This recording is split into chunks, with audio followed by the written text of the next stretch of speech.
Detectives, welcome to the Motivation Club. Today we bring Conan. Doyle's short reasoning stories. Redhead doesn't talk much. Let's hurry up and follow Sherlock. The footsteps of Sherlock Holmes. Let's start today's story. My name is John Watson. He's a doctor. This is my friend Sherlock Holmes. Perhaps some of you have heard of him, or not yet know him. But I do.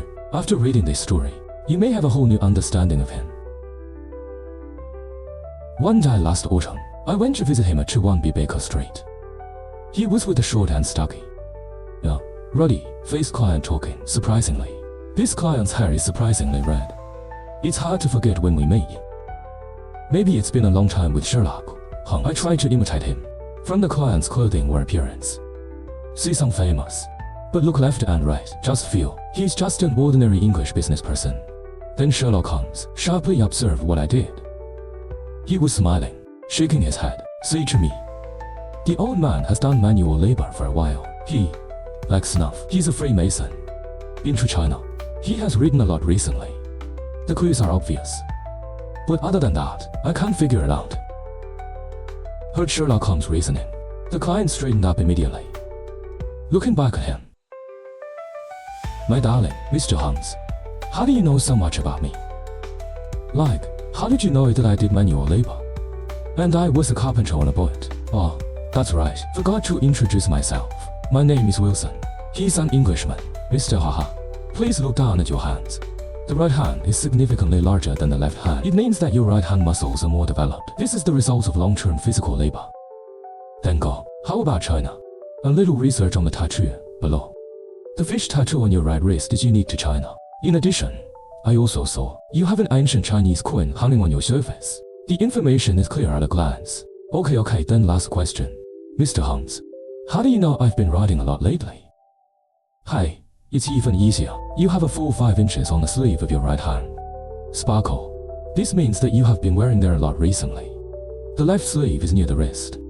That is, the place where it is often posted on the desktop. Got a new patch. It means that you have been writing at your desk recently. Tell me what Wilson came to me for. To tell you the truth, Mr. Holmes, I recently encountered a strange thing. Please see this advertisement. Saying, Wilson took an old newspaper from his pocket, and with his thick, red fingers, points to the most central location. It's a job advertisement, the Red Hair Club. Due to the original Pennsylvania, USA, deceased Lebanese, the will and testament of Igor or Puccini's, there is currently a control. All members of the Red Hair Club are eligible to apply. So wig, wear, red, hair man, at least 21 years old. Those who are in good health and sound governance are eligible.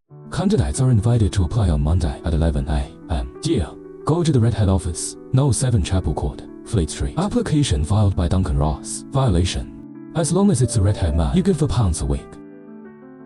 What's going on here? I couldn't believe what I saw. And Holmes on the side was caught by this clumsy deceptive advertisement. Hilarious. But what Wilson said next, but it made us serious. It all started 2 months ago. Wilson owned a pawn shop. I hired a new guy some time ago. Dude's name is Vincent.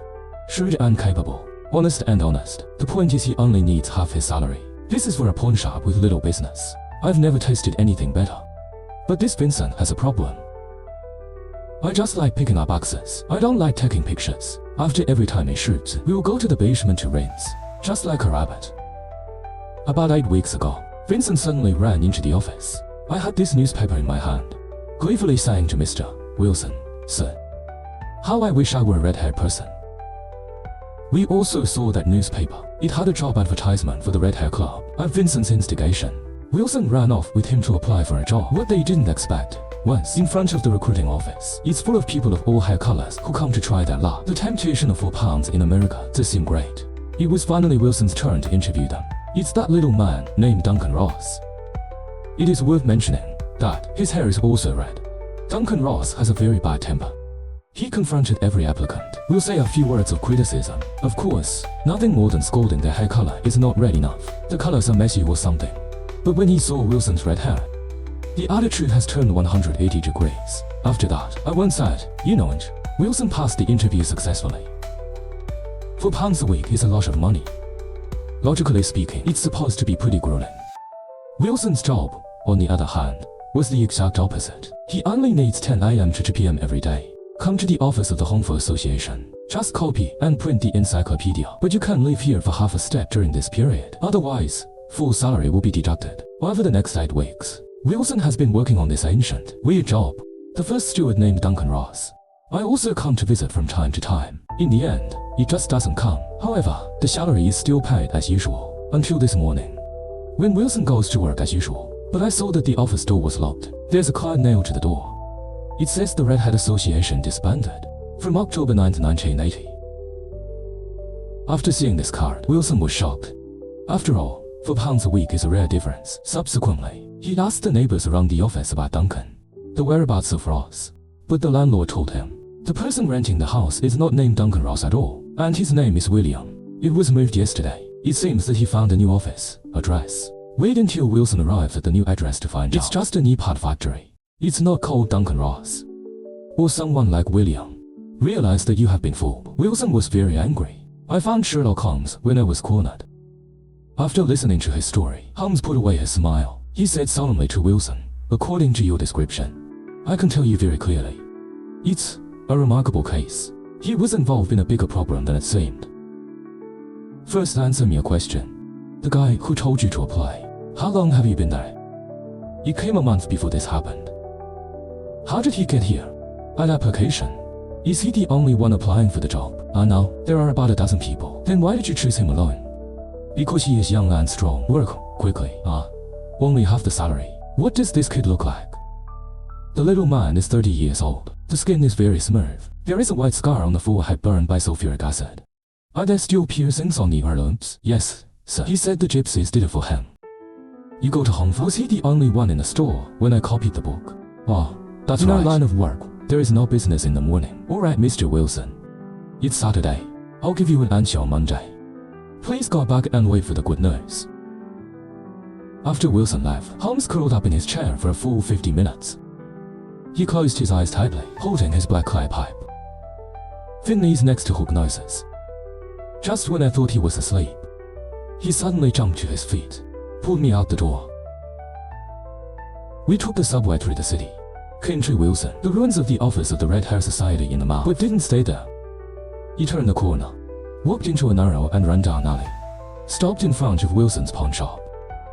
Holmes with a cane, banging on the sidewalk in front of the door, and I looked around at the buildings. At last, he knocked on the door of the pawn shop. One looked smart and capable, a clean, shaven young man.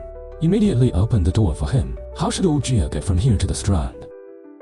The guy replied, immediately. Turn right at the 3rd intersection. Just turn left at the 4th intersection. And close the door. Did you see his knees? What do you see? I asked him if I saw what I wanted to see. The reader Holmes. Then why are you knocking on the sidewalk? Okay, doctor, I still have something to do. This is without a doubt a major case. Tonight at 2 p.m. Can we meet at Baker Street? Serious situation, you'd better bring a pistol. And then Holmes waved to me. Disappeared into the crowd. It was 9:15 when I left home. Crossed Oxford Street to Shell Street. There are 2 carriages parked at the door. When I walked into the room, except for Sherlock Holmes, Detective Peter Jones of Scotland Yard and a tall man with a thin and hungry face was also present. Okay, everyone's here. There we go. Jones Meriwether. You take the front carriage. Watson and I took the back seat. On the way, Holmes told me. The tall man's name is Meriwether. He's a director of a bank. I was very interested to hear about the case of the Red Hat Club. He came here tonight. Bankman. Does he have anything to do with the previous case? That's what I was thinking. The carriage just stopped. We are led by Meriwether. 7 turns and 8 turns into a basement. It's full of crates. Holmes pulled out the magnifying glass, started checking the gaps in the floor. And then he motioned for us to go into hiding. One more hour. Wait for the hapless pawnbroker to fall asleep. Watson, go behind that box. Now, if someone shoots at us, you take out the revolver. Damn it. Lights young, everybody. Waiting quietly. Our guests will be arriving soon. As Holmes screwed on the lantern. And so we plunged into darkness. I don't know how long it's been. On the floor in front of you, suddenly there was a tearing sound. A large white light was turned over. And then a yellowish light came on. A little man with red hair came out from under the floor. He stood by the hole and pulled his companion up, and I was surprised. The companion who came up later, it's the guy from Wilson's pawn shop, Vincent. At this moment, Holmes rushed out from behind the crate. He grabbed Vincent by the collar. The latter is quick-witted, jumping back into the hole, with the sound of tearing. Only his red-hair bronze vial was left at the entrance of the cave. The Redhead Club is a good idea, Duncan Ross. Or, William, I know. I should call you John Clay, a burglary gang that is in the limelight. The leader is also said to be a royal descendant. I didn't expect it to be a small man, also got red hair. Sherlock Holmes, a horsewhip, knocked out John Clay's pistol, then said, "It turns out that the pawn shop guy, Vincent, with John Clay. The purpose of their visit, just for the gold in the bank basement. And that basement is impregnable. The only way to get there is to dig tunnels." Think again and again. They found Wilson's pawn shop rather close to him. So Vincent went to apply, buddy. For a successful entry, he only gets half his salary. Of course, this money is compared to that gold. Not worth mentioning at all. After the arrangement is made, they need an oil drum at pawnbroker Wilson, a few hours away from the store every day. So they started from Wilson's red hair. Started writing articles. Come up with the idea at the Redhead Club. It's just a copy dictionary after all. You can give £1 a week. Who will not do this business? That's it. 10 a.m. to 2 p.m. every day. After Wilson went out, Vincent and his accomplices dig tunnels in the pawn shop basement. 8 weeks later, you're done. The Redhead Club doesn't need it anymore. Tonight is the day to act. Holmes kept pulling me during the day. Walk around here. He also came to the pawn shop to meet Vincent. The purpose is to verify whether his reasoning is evidence. The dust on Vincent's knees during the day. It is caused by kneeling on the ground for a long time. Holmes banged on the sidewalk with his cane, also to see where they dug. Just by the client's description, and can make such reasoning, and quickly organize the favor to complete the arrest, as expected of Sherlock Holmes. I'm just bored. My whole life is only. Please don't waste your time in mediocrity. These little cases just fill my void. Holmes yawned. Then I disappeared into the night. And the above is the whole content of the Redhead Club. Do you like the story of Sherlock Holmes? If you want to see his other works, you can leave a message in the comment area and let me know. This is the Motivation Club. I'm Lamo. See you next story.